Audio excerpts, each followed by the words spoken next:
ప్రతి హిందువు గుర్తుపెట్టుకోవాల్సింది ఏంటంటే, నువ్వు ఐక్యంగా లేకపోతే నిన్ను చంపేవాడిని, నిన్ను కొట్టేవాడిని రేపొద్దున అవతల ఉన్నటువంటి రాజకీయ పార్టీలు తమ స్వార్థ రాజకీయాల కోసం నెత్తిన పెట్టుకుంటాయి.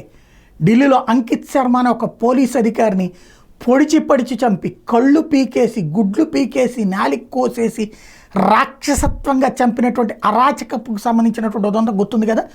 ఢిల్లీలో డాబాల మీద ఇన్నిన్ని రాళ్ళు పెట్టుకుని పెద్ద పెద్ద క్యాట్ బాల్స్తో హిందూ ప్రజల్ని కొట్టి ఇళ్ళని తగలబెట్టినటువంటి సంఘటన గుర్తుంది కదా. ఆ టైంలో ఆ ఇంటెలిజెన్స్ విషయాన్ని పసిగట్టినటువంటి అంకిత్ శర్మని చంపినటువంటి ఘటన గుర్తుంది కదా.